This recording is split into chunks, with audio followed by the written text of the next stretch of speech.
আমার প্রিয় ছাত্রছাত্রীরা, আশা করি তোমরা ভালো আছো। চলমান দুর্দিনের মধ্যে দিয়েও তোমরা সহ তোমাদের পরিবার পরিজন সবাই সুস্থ সুন্দর আছো। আজকে আমরা পশ্চিমবঙ্গ রাষ্ট্রীয় বিশ্ববিদ্যালয়ের বাংলা বিভাগের অনার্স চতুর্থ সেমিস্টারের সিসি 9-এর ইউনিট 3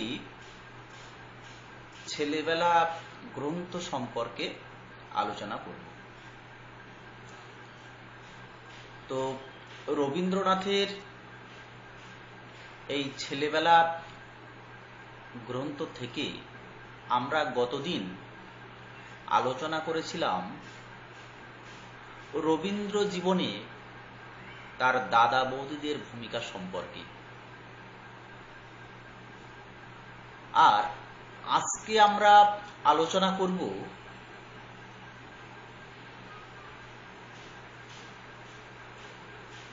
ছেলেবেলা গ্রন্থে রবীন্দ্রনাথ তৎকালীন কলকাতার যে পরিচয় দিয়েছেন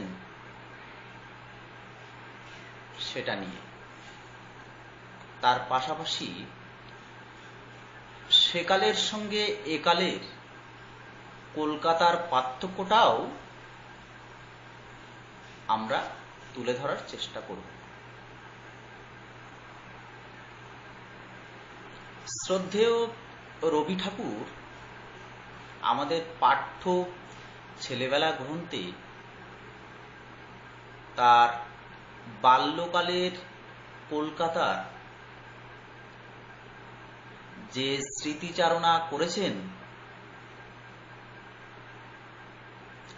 তার পরিচয় দিতে গিয়ে রবীন্দ্রনাথ একেবারে প্রথমেই সেকালের কলকাতার যে ছবি এঁকেছেন তা অনেকটা এই রকম। শহরে স্যাকরা গাড়ি ছুটছে, তখন ছড়ছড় করে ধুলো উড়িয়ে দড়ির চাবুক পড়ছে হাড় বের করা ঘোড়ার পিঠে।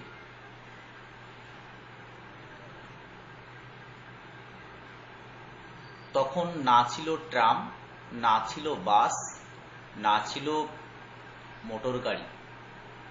তখন কাজের খুব বেশি হাঁসফাঁসানি ছিল না, রয়ে শয়ে সব দিন চলত। বাবুরা অফিসে যেতেন কোষে তামাক টেনে নিয়ে।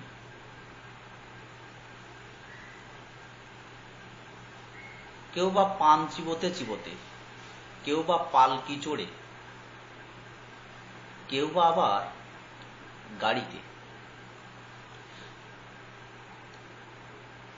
তৎকালীন গাড়ি ঘোড়া, অফিস যাওয়ার পথ পদ্ধতি, নিয়ম কানুন এর সঙ্গে আজকের কলকাতার সঙ্গে সেকালের সামান্যতম মিলও যেমন পাওয়া যায় না, তেমনি মিল খুঁজে পাওয়া যাবে না, সাদৃশ্য পাওয়া যাবে না তৎকালীন কলকাতার মেয়েদের নানা আচার ব্যবহার ও জীবনযাত্রার প্রণালীতেও।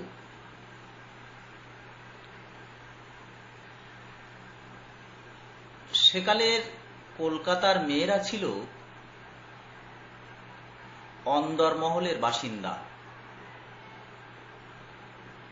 কোনো কাজে তাদের বাইরে যাওয়ার জন্য দরজা বন্ধ করা পালকি ছিল তাদের একমাত্র বাহন। এই পালকি উপরে আরো একটা টোপর মতো ঢাকনা দেওয়া থাকতো। ঠিক গোটা বিষয়টা দেখতে চলতি কবরস্থান বা গোরস্থানের মতো যেন মনে হতো। আবার এই মেয়েদের, তৎকালীন মেয়েদের, বিশেষ করে কলকাতার মেয়েদের গাড়ি চড়তে ভীষণ লজ্জা ছিল। রোদ বৃষ্টিতে তাদের মাথায় ছাতা উঠত না। এ সম্পর্কে রবি ঠাকুর বলেছেন, কোন মেয়ের গায়ে সেমিজ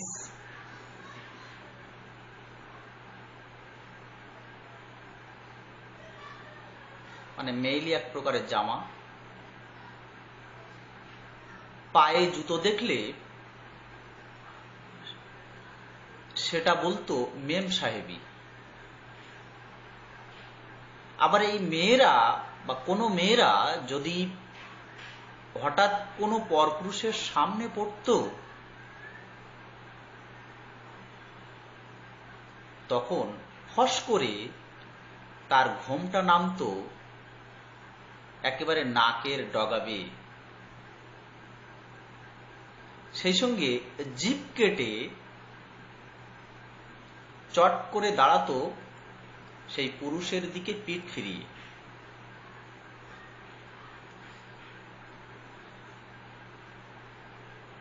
সেকালের কলকাতার দারোয়ানজিদের যে চিত্র পাওয়া যায়, সেখান থেকে আমরা বলতে পারি এই দারোয়ানজিরা মেয়েদের পালকিতে চড়িয়ে ওই পালকির আশেপাশে তারা চলত সব সময়,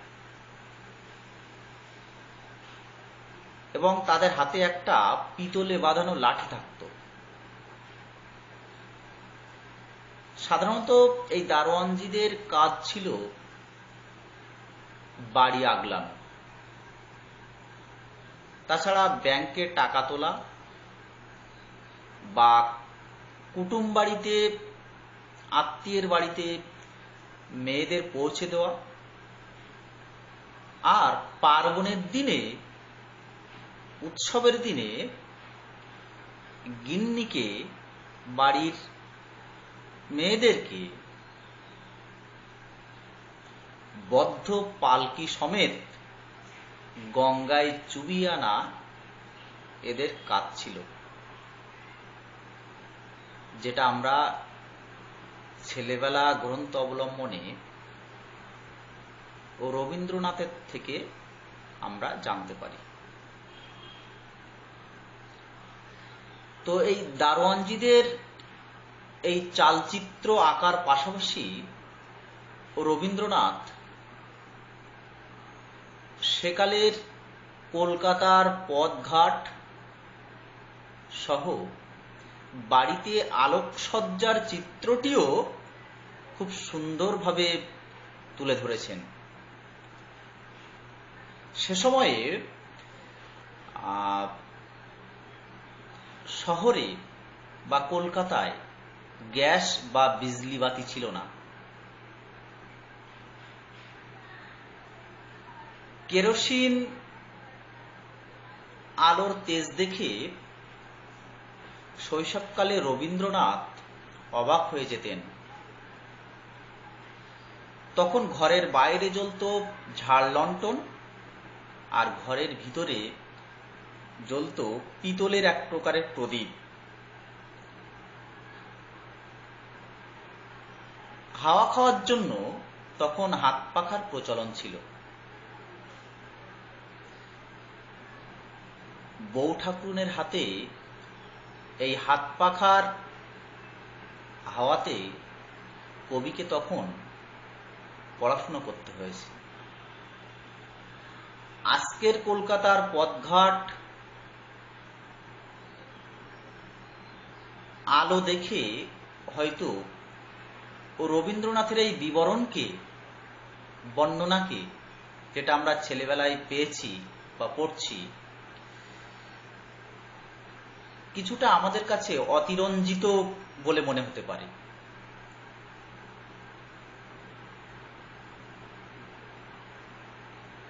তবে প্রকৃতপক্ষে বাস্তবে সেদিন কলকাতার এই চেহারাটাই ছিল।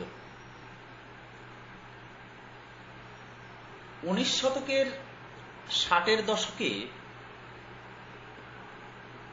কলকাতা কিংবা অন্যত্র এর বেশি আলোকসজ্জার ব্যবস্থা করতে পারা যায়নি।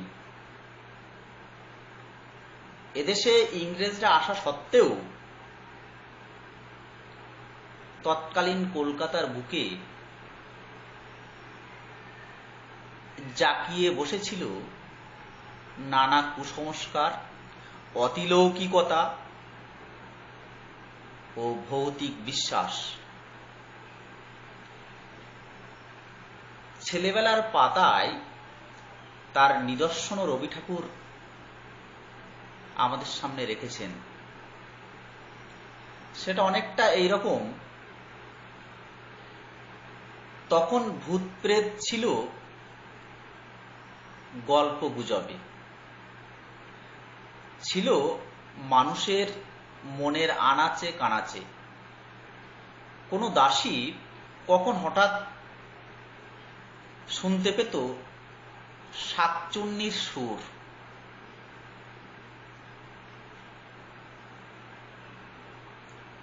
এ থেকে আমরা বুঝতে পারি বা জানতে পারি যে সে সময় ভূত প্রেতে মানুষ কতটা বিশ্বাসী ছিল বা নানা কুসংস্কার কতটা মানুষের মনে জায়গা করে নিয়েছিল। তৎকালীন কলকাতা তেমন উন্নত ছিল না। তখন জলের কলও তেমন বসেনি। জল সরবরাহ, বিদ্যুৎ সরবরাহ, নানা সড়ক নির্মাণ ইত্যাদির কোনো ব্যবস্থা ছিল না বললেই চলে। সাধারণত বেহারারা বাঁকে করে কলসি ভরে ভরে মাঘ ফাল্গুন মাসে গঙ্গার জল তুলে নিয়ে আসত।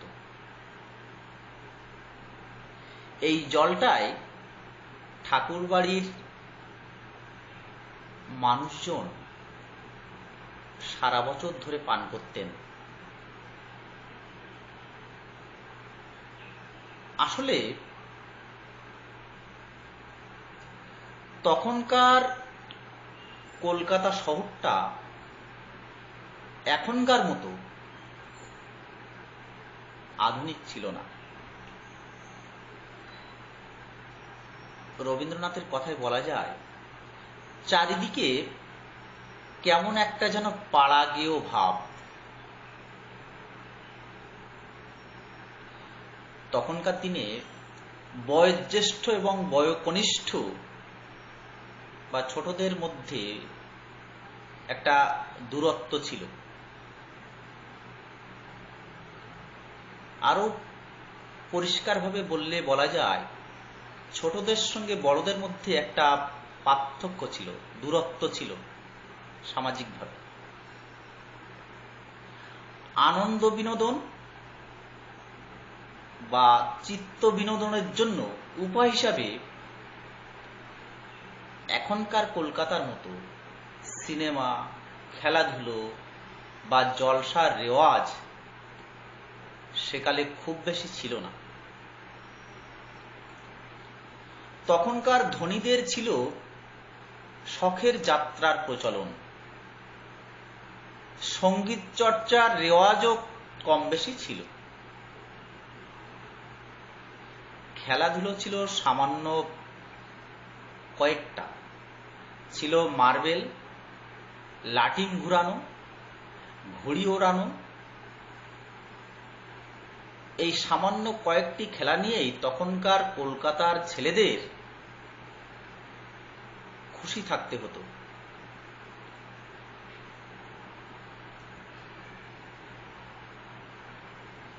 সেকালের কলকাতায় মন ভোলানো কিছু মজার খাবার মিলত। এই খাবার বলতে তখন ছিল সস্তা দামের টিনের গজা আর ভাজা মশলার ঠোঙা। তবে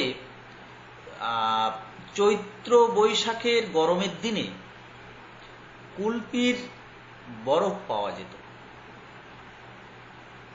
যেটা এখনো পাওয়া যায়, যদিও এখন একটু উন্নত মানের। তখনকার কলকাতার গৃহস্থ বাড়িতে খাঁচাই করে পাখি পোষার একটা প্রচলন ছিল। এইসব পাখিগুলোর খাবার ও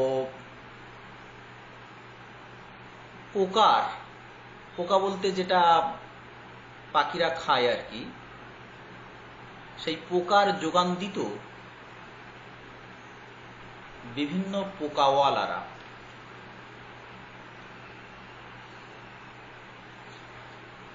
তৎকালীন কলকাতার মেয়েদের অধিকার ছিল অন্দরমহলে, যেখানে পুরুষদের প্রবেশ ছিল নিষিদ্ধ। কোনো অভিজাত বাড়িতে নাচ গান হলে, আনন্দ বিনোদন হলে মেয়েদের স্থান হতো পদ্মার ওপারে, আর অতিথিদের জন্য থাকতো হুকো ও পানের ব্যবস্থা। হুকো বলতে যেটা ওই বিড়ির মতো করে আর কি টানে।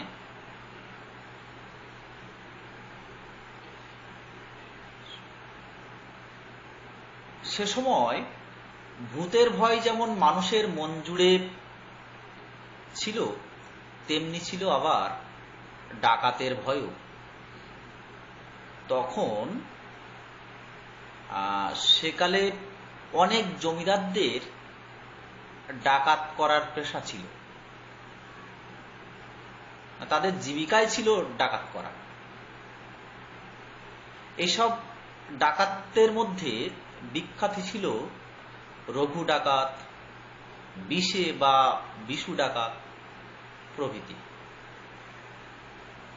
এভাবে একই সঙ্গে সেকালের কলকাতার বাইরের ও ভিতরের জীবনকে এক সুতোয় গেঁথে তুলেছেন রবীন্দ্রনাথ ঠাকুর তার ছেলেবেলা গ্রন্থে, যা পাঠক মহলকে আজও